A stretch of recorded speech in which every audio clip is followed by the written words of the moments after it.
ನಮಸ್ಕಾರ. ನೀವು ನೋಡ್ತಾ ಇದ್ದೀರಾ ನ್ಯೂಸ್ 18 ಡಿಜಿಟಲ್. ನಾನು ರಘುರಾಜ್. ಕೋಲಾರ ಜಿಲ್ಲೆಯ ಮಾಲೂರು ವಿಧಾನಸಭಾ ಕ್ಷೇತ್ರದ ಮರುಮತ ಎಣಿಕೆ ಕಾರ್ಯ ಮುಕ್ತಾಯವಾಗಿದೆ.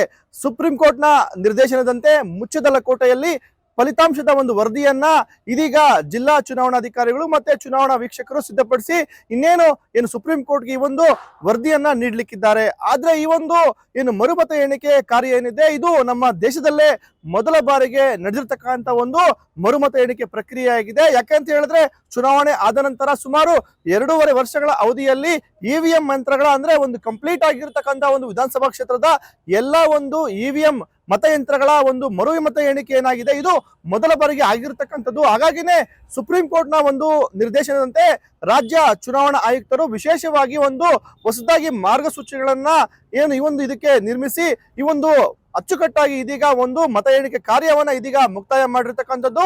ಎಲ್ಲರಿಗೂ ಗೊತ್ತಿರುವಂತಾನೆ ಕೋಲಾರ ನಗರ ಹೊರವಲಯದ ಡಿಸಿ ಕಚೇರಿ ಎದುರೇ ಇರ್ತಕ್ಕಂಥ ತೋಟಗಾರಿಕಾ ವಿಶ್ವವಿದ್ಯಾಲಯದ ಕಾಲೇಜು ಕಟ್ಟಡದಲ್ಲಿ ಈ ಒಂದು ಮತ ಎಣಿಕಾ ಪ್ರಕ್ರಿಯೆ ಇದೀಗ ಮುಕ್ತಾಯ ಆಗಿರ್ತಕ್ಕಂಥದ್ದು.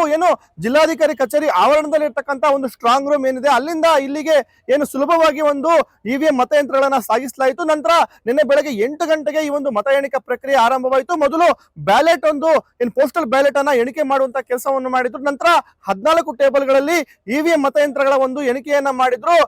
ಈ ಒಂದು ಮತ ಎಣಿಕೆಗೆ ಸಂಬಂಧಪಟ್ಟಂತೆ ಅಭ್ಯರ್ಥಿಗಳಾಗಿರ್ತಕ್ಕಂಥ ಈಗಿನ ಹಾಲಿ ಶಾಸಕರು ಆಗಿರ್ತಕ್ಕಂಥ ಕೆ.ವಿ. ನಂಜೇಗೌಡ ಅವರು ಮತ್ತೆ ಪಕ್ಷೇತರ ಅಭ್ಯರ್ಥಿ ಆಗಿರ್ತಕ್ಕಂಥ ಹೂಡಿ ವಿಜಯಕುಮಾರ್ ಅವರು ಹಾಗೂ ಈ ಒಂದು ಮರುಮತ ಎಣಿಕೆಗೆ ಒಂದು ಅರ್ಜಿಯನ್ನು ಸಲ್ಲಿಸಿದಂತಹ ಬಿಜೆಪಿ ಮಂಜುನಾಥ್ ಗೌಡ ಅವರು ಕೂಡ ಈ ಒಂದು ಮರುಮತ ಎಣಿಕೆಯಲ್ಲಿ ಭಾಗಿಯಾಗಿದ್ರು. ಮತ್ತೆ ಈ ಒಂದು ರಾಜಕೀಯ ಪಕ್ಷಗಳ ಅಭ್ಯರ್ಥಿಗಳಿದ್ದಾರೆ ಅವರ ಪರವಾಗಿ ಏಜೆಂಟರು ಕೂಡ ಈ ಒಂದು ಮತ ಎಣಿಕೆಯಲ್ಲಿ ಭಾಗಿಯಾಗಿದ್ರು. ಆದ್ರೆ ಈ ಒಂದು ಮತ ಎಣಿಕೆ ಪ್ರಕ್ರಿಯೆ ನಡೀತಾ ಇತ್ತು. ಈ ಒಂದು ಮತ ಎಣಿಕೆ ಕೇಂದ್ರದ ಸುತ್ತಲೂ ಸುಮಾರು 1 ಕಿಲೋಮೀಟರ್ ಸುತ್ತಲೂ ಕೂಡ ನಿಷೇಧಾಜ್ಞೆಯನ್ನು ಜಾರಿ ಮಾಡಲಾಗಿತ್ತು. ಜೊತೆಗೆ ಕೋಲಾರ ಮತ್ತೆ ಮಾಲೂರು ತಾಲೂಕಿನಲ್ಲಿ ಒಂದು ಹೈ ಅಲರ್ಟ್ ಅನ್ನ ಘೋಷಣೆ ಮಾಡಲಾಗಿತ್ತು. ಹಾಗಾಗಿನೇ ಯಾವುದೇ ಒಂದು ಅಹಿತಕರ ಘಟನೆ ಆಗದಂತೆ ಸುಮಾರು 500ಕ್ಕೂ ಹೆಚ್ಚಿನ ಒಂದು ಸಂಖ್ಯೆಯಲ್ಲಿ ಪೊಲೀಸರನ್ನ ನಿಯೋಜನೆ ಮಾಡಲಾಗಿತ್ತು.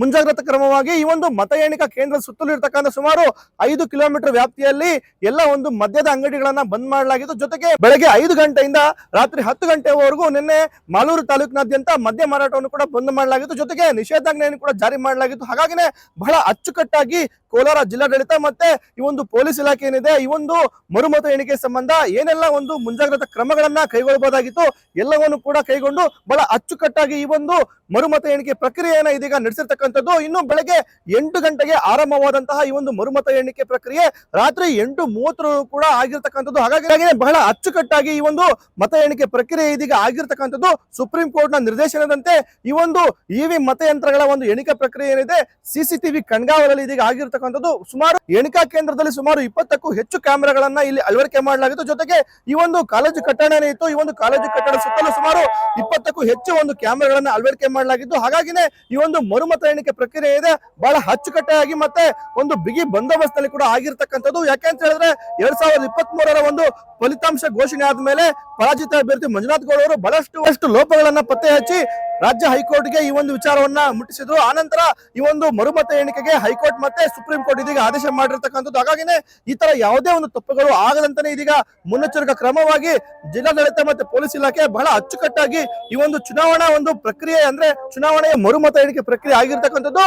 ಇನ್ನು ಸಹಜವಾಗಿನೇ ಈ ಒಂದು ಮರುಮತ ಎಣಿಕೆಯಲ್ಲಿ ಗೆದ್ದಿದ್ಯಾರು ಸೋತಿದ್ಯಾರು ಮತ್ತೆ ಯಾವ ಅಭ್ಯರ್ಥಿ ಎಷ್ಟು ಮತಗಳನ್ನ ಪಡ್ಕೊಂಡ್ರು ಅಂತಕ್ಕಂಥ ವಿಚಾರವಾಗಿ ಇದು ಒಂದು ಸುಪ್ರೀಂ ಕೋರ್ಟ್ ನ ನಿರ್ದೇಶನದಂತೆ ಈ ಒಂದು ಎಣಿಕೆ ಪ್ರಕ್ರಿಯೆ ಆಗಿರೋದ್ರಿಂದ ಇಲ್ಲಿ ಅಂಕಿಅಂಶಗಳು ಅಧಿಕೃತವಾಗಿ ಕೂಡ ಯಾರಿಗೂ ಕೂಡ ಲಭ್ಯವಾಗೋದಿಲ್ಲ. ಆದ್ರೆ ಹಾಲಿ ಶಾಸಕರು ಆಗಿರತಕ್ಕಂತ ಶಾಸಕ ಕೆ.ವಿ. ನಂಜೇಗೌಡ ಅವರು ಈ ಒಂದು ಎಣಿಕೆ ಪ್ರಕ್ರಿಯೆ ಆದ್ಮೇಲೆ ಬಹಳ ನಗುನಗುತ್ತಾ ಅವರು ಹೊರಗೆ ಬಂದ್ರು.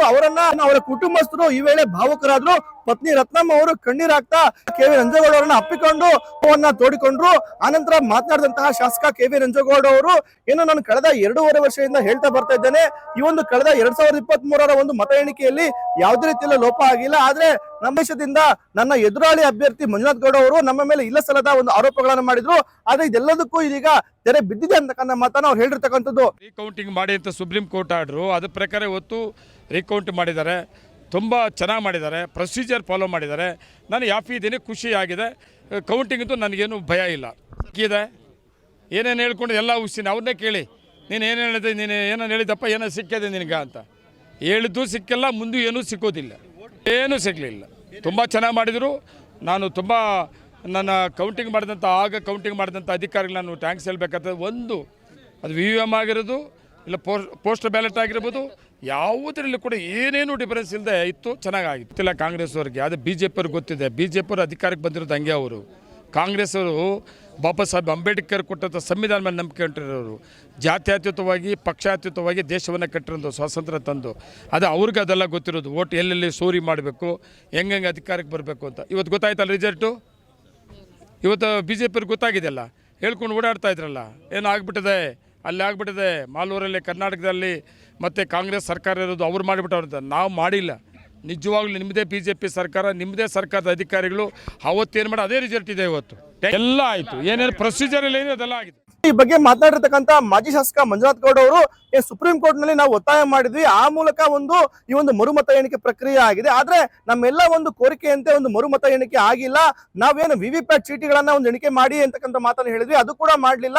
ಕೇವಲ 5 ಕ್ಷೇತ್ರದ ಒಂದು VVPAT ಅನ್ನು ಮಾತ್ರ ಇಲ್ಲಿ ಎಣಿಕೆ ಮಾಡಿದ್ದಾರೆ. ಮತ್ತೆ EVM ಮತಯಂತ್ರಗಳಲ್ಲಿ ಖಂಡಿತ ಯಾವುದೇ ರೀತಿಯಲ್ಲಿ ಕೂಡ ವ್ಯತ್ಯಾಸ ಇರೋದಿಲ್ಲ ಅಂತಕ್ಕಂಥ ಒಂದು ನಿರೀಕ್ಷೆ ಹಿಂದೆ ಕೂಡ ಇತ್ತು. ಆದ್ರೆ ಈ ಒಂದು ಮರುಮತ ಎಣಿಕೆ ಪ್ರಕ್ರಿಯೆಯಲ್ಲಿ ನಾವು ಕೇಳಿರ್ತಕ್ಕಂಥದ್ದು ಪ್ರಮುಖವಾಗಿ 17A ದಾಖಲೆಗಳೇನಿದೆ, ಆ ಒಂದು ಪತ್ರಗಳ ಒಂದು ಎಣಿಕೆಯನ್ನು ಮಾಡಿ ಅಂತಕ್ಕಂಥ ಒಂದು ಮಾತನ್ನು ಕೇಳಿದ್ರೆ, ಆದ್ರೆ ಇದಕ್ಕೆ ಚುನಾವಣಾಧಿಕಾರಿಗಳು ಅದನ್ನ ಒಪ್ಪಿಲ್ಲ. ಹಾಗಾಗಿನೇ ಮತ್ತೆ ನಾವು ಸುಪ್ರೀಂ ಕೋರ್ಟ್ಗೆ ಈ ವಿಚಾರವನ್ನು ಮುಟ್ತೀವಿ. ಮತ್ತೆ ನವೆಂಬರ್ 24ರಂದು ಈ ವಿಚಾರವಾಗಿ ಸುಪ್ರೀಂ ಕೋರ್ಟ್ ಗಮನಕ್ಕೆ ತರೋದಾಗಿ ಇದೀಗ ಮಾಜಿ ಶಾಸಕ ಮಂಜುನಾಥ್ ಗೌಡ ಹೇಳಿರ್ತಕ್ಕಂಥದ್ದು. ಹೇಳಿದ್ದ ಅವರು ಸ್ಪಂದನೆ ಮಾಡಲಿಲ್ಲ, VVPATs ಮಾಡಲಿಲ್ಲ, VVPATs ಅಲ್ಲಿ ಸೆಲೆಕ್ಟಿವ್ ಆಗಿ ಮಾಡಲಿಲ್ಲ, ನಾವು ಹೇಳಿದ್ ಮಾಡಲಿಲ್ಲ, ರ್ಯಾಂಡಮ್ ಆಗಿ ಪಿಕ್ ಮಾಡಿದ್ರು. VVPATs ಅಲ್ಲಿ ಸಾಮಾನ್ಯವಾಗಿ ಬರಲ್ಲ. ನಾನು ಹೇಳ್ತೀನಿ, VVPATs ಅಲ್ಲಿ ಒಂದು ಚೂರು ಯಾವತ್ತೂ ತಪ್ಪು ಬರಲ್ಲ. EVM VVPAT ಇವೆರಡಕ್ಕೂ ಸೇರಿ ಒಂದು ರೆಕಾರ್ಡ್ ಇರುತ್ತೆ, ಈ ಸಿಗ್ನೇಚರ್ ರಿಜಿಸ್ಟರ್ 17A. ಆವಾಗ ಇದರಲ್ಲಿ ಏನಾದ್ರು ಫಾಲ್ಟ್ಸ್ ಇದೆ ಚೆಕ್ ಮಾಡ್ಬೋದು. ಮಾಡಲೇ ಇಲ್ಲ, ಅವ್ರಿಗೆ ಕೊಡಲೇ ಇಲ್ಲ, ಅವ್ರು ಕೊಡಲೇ ಇಲ್ಲ. ನಾನು ಹೇಳೋದು, ನಾನು ಗೆಲ್ಲೋದು ಸೋಲೋದಲ್ಲ. ಈ ಎಲೆಕ್ಷನ್ನಲ್ಲಿ ಎಲ್ಲಿ ನಾವು ಪೋಲಿಂಗು ಕೌಂಟಿಂಗಲ್ಲಿ ಗ್ರೇ ಏರಿಯಾಸ್ ಎಲ್ಲೆಲ್ಲಿದೆ ಹುಡುಕ್ಬೋದಾಗಿತ್ತು. ಗೊತ್ತಲ್ಲ, ಕೆಲವರು ಜೋರಾಗಿರ್ತೀವಿ ನಾವು ಊರುಗಳಲ್ಲಿ, ಒಂದು 700-800 ಓಟು ನಾವೇ ಓದ್ಕೊಬಿಡ್ತೀವಿ. ಜಾಸ್ತಿ ಮೆಜಾರಿಟಿ ಇರೋ ಕಡೆ, ಅಂಥ ಕಡೆ ಸಿಗ್ನೇಚರ್ಸ್ ಬರೀ 500 ಆಗಿರುತ್ತೆ, 500-600 ಓಟ್ಸ್ ಮಾತ್ರ ಇನ್ನೊಂದು 50 ಜಾಸ್ತಿ ಆಗಿರುತ್ತೆ. ಸೊ ಅದನ್ನೆಲ್ಲ ತೋರಿಸ್ಬೋದಾಗಿತ್ತು ಇಡೀ ದೇಶಕ್ಕೆ. ಇವರು ಅವಕಾಶ ಕೊಡಲಿಲ್ಲ ನನಗೆ. ಇವಾಗ ನಿಂತಿಲ್ಲ, 24th ಸುಪ್ರೀಂ ಕೋರ್ಟ್ಗೆ ಹೋಗ್ಬೇಕು. ಇಲ್ಲಿ ಏನೇನಾಗಿದೆ ಎಲ್ಲ ತಿಳಿಸ್ಬೇಕು. ಉಳಿದಿದ್ದು ಸುಪ್ರೀಂ ಕೋರ್ಟಿಗೆ ಬಿಟ್ಟಿದ್ದು. ನಾನು ಏನೇನು ಕೇಳಿದ್ದೆ, ನನಗೆ ಯಾಕೆ ಇವ್ರು ಕೊಡಲಿಲ್ಲ ಎಲ್ಲ ತಿಳಿಸ್ತೀವಿ. ಕೋರ್ಟ್ ಏನು ಡಿಸಿಷನ್ ತಗೋತಾರೆ ನೋಡೋಣ.